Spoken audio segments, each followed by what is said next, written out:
everyone, Clark of the Geek here, welcome back to another Big Finish review, and today we're looking at the 7th Doctor audio, the Fearmonger, which was the 5th Doctor audio in the monthly range series. Now, if you notice, I have skipped the 4th one, that would be Land of the Dead, but I've chosen to skip that one. As I said when I started doing these, I wasn't going to be doing these in order. You know, I wasn't going to go through every single one. I'd just be picking the ones that I wanted to do.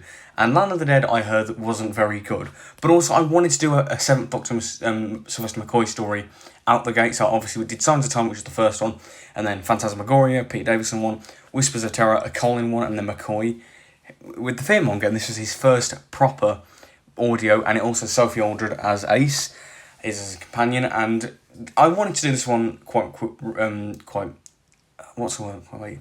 Soon, that's it. Well, I wanted to do this one quite soon because I'd heard very good things about it, and I'd also heard that it was quite timely and quite relevant to today's political climate because it was meant to be kind of this political thriller, and my God, that is correct. It really surprised me how this is written in 2000. This feels like it could have been written in like 2018 or 19 or something, not 2000. It really holds up, and let's go into detail why. The general premise of this one is that in the near-distant future, there is a new far-right political party gaining traction in Britain called New Britannia, and the leader of this political party, Sharon Harper, is the subject of assassination attempts by this unhinged man who can see an alien parasite within her, this being the titular Fearmonger that the title refers to, and this is generating fear, and it feeds off the fear that she generates from, being, far right extremist and these kind of things and whatnot. And it really is relevant to today. Now, the story does kind of chuck you into the action because the Doctor and Ace, it's established, have been looking for the Fearmonger for a while, and they land in this society and it's already established. And there's also interjecting various points in the story. There's this radio. There's this radio show. Oh man, that's on point, that bit is. But yeah, let's get into it properly now. Let's start with the Doctor, Sylvester McCoy. Now, I love McCoy on Big Finish. I love his Doctor anyway, but I love him on Big Finish. And it really does surprise me because, as I've said, Davison, I don't think he's as good on Big Finish because he was a very physical Doctor with a lot of, physical performing. And then Colin, obviously, he has very much an advantage because he was a very loud, booming voice. But McCoy, he was a very physical performer as well. But his voice, the quieter tones in his voice, the deep, quiet tones, he captures such an alien quality. And it really suits Big Finish. But he also has the really funny moments. There's some great dialogue. And I always love him in Big Finish. He's fantastic. And Ace as well, Jesus Christ, Ace in the story gets put through the ringer. She gets put through it. And Sophie Aldred, Ace is my favourite Doctor Who companion. She is, she just is. She's absolutely incredible. And she's got, again, she's loudmouth and whatnot, and she's very funny. But this story really does feel like a great extension of the McCoy TV era. It really feels like, great progression because Ace is very much learned and he's trying to help these people, like the assassin who's trying to kill the Sharon Harper, the political leader. She's very much trying to help them, like the Doctor did with her in the TV. It really does feel like an extension, and it's great. But also she gets put through the ringer because near the end, she is possessed by the Fearmonger creature, and man, Sophie Aldred's voice performance is phenomenal. She captures so much pain and anguish in that near the end, and the Doctor, the way he's responded to it, and man, it's incredible stuff. Now let's talk about the old world building and this political climate that the writer Jonathan Blum has managed to create. It is fantastic, and it's very timely and on point to what it is now, because obviously this political party that is gaining traction in the story, it's, this far-right extremism, and there's a lot of, xenophobia, and they refer to, Euro-Nazis, which is essentially, xenophobia towards Europe, and Britain wants to become its own thing, sound familiar? It's basically an anti-Brexit story, 16 years before Brexit was even a thing. I do love political satire, and, the fact that this holds up nowadays and is terrifyingly relevant is... It's quite scary, but also very effective. And the way they recreate these like political speeches, or this radio talk show that's interjected various points in the episodes. There's this character Mick Thompson who hosts a radio show, and my god, it is bang on. You know, like a lot of radio shows, they pretend to do like news, you know, present news, but really it's being a character and being an entertainer, and being a character. And there's some of the stuff that he comes out with, like calling people greasy PC folks and all these things, these like buzzwords and whatnot. It's really funny, and it's really funny, like laugh out loud funny.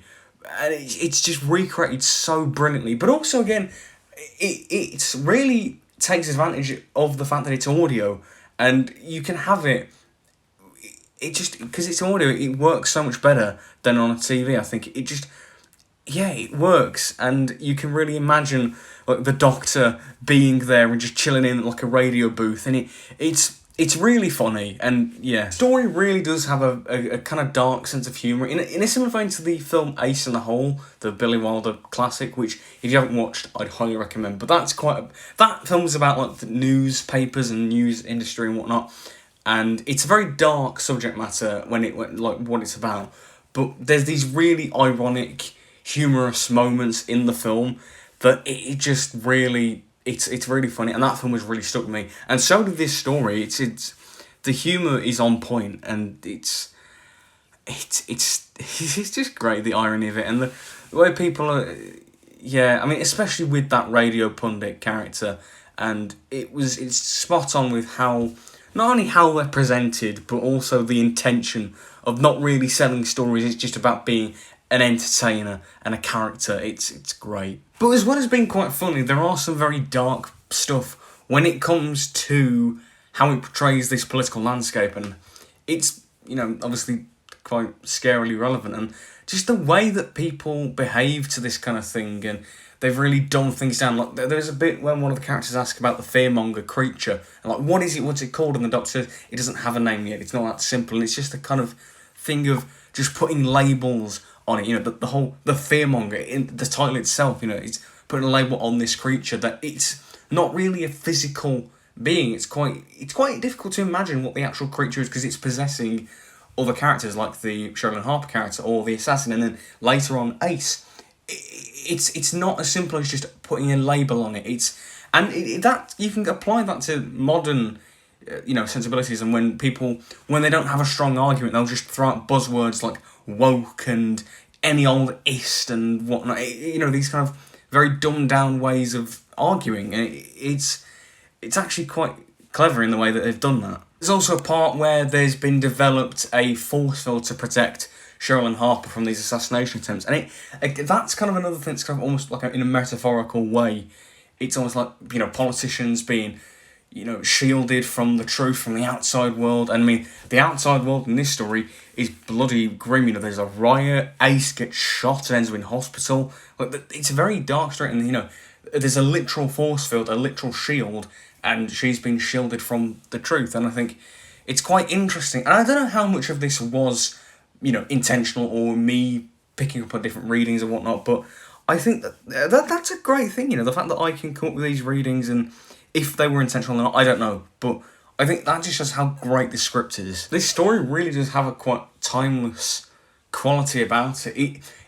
I could not imagine this as a classic Doctor Who story. It doesn't feel like a classic Who story. It feels very modern, and I know the McCoy era is quite more a template of the New Who series, but it does not feel like it was made in the late 80s. It feels very modern. It feels like in a way, it doesn't feel like a product of its own. It doesn't feel like it was made in 2000, because, I mean, at the time, that was when the Labour Party had just come back in power, and like Tony Blair had just been elected Prime Minister like a couple of years before. It doesn't really feel like a product of its time. Sorry, it has this story has a timeless quality to it, which is a double-edged sword. It means it's aged well, but the fact that it still is kind of relevant is quite depressing in a way. But it's just really interesting. I think that this story is fascinating. Sound design here is great when it comes to the Fearmonger. As I mentioned, having the radio show is very good on an audio format, because it really aids the story and it's very effectively done on audio. But the actual Fearmonger, when it's possessing certain characters, like Sharon Harper, like the assassin Walter, I think his name was, and Ace, and also the Doctor, as we hear it as well, their voices get distorted, and it's really quite effective, quite creepy and weird, and yeah, great stuff, yeah. And also, I haven't really mentioned all the characters as well. Sharon Harper, who is the political leader, she's really good. The speeches, as I say, very spot on to what you hear, and really good. And also the assassin Walter, is the way he slowly just completely derails into madness. It's really good stuff. And yeah, just overall, I mean, this story is fantastic, and in my opinion, is probably the best Big Finish that I've listened to. Overall, I'm going to give it a very high 9 out of 10. It's bordering on 9.5, actually. It's very close. I think if I think about it more, I think this is one that definitely could age well, because I've listened to this a day after I listened to it. I'm recording this a day after, and it's still sticking with me. I'm, thinking about it a lot. And I think that's great, the fact that it's aging very well in my mind and I'm thinking about it. And that's a sign of a great, not just a great Doctor Who story, but a great story in general. Overall, just a fantastic and a must listen to. And yeah, so that's my review of the Fearmonger. I hope you enjoyed it. What do you think of it? Do you really love it? Do you not? Whatever it is, let me know all that in the comments below. And this is Clack of the Geek signing out. Goodbye, everyone.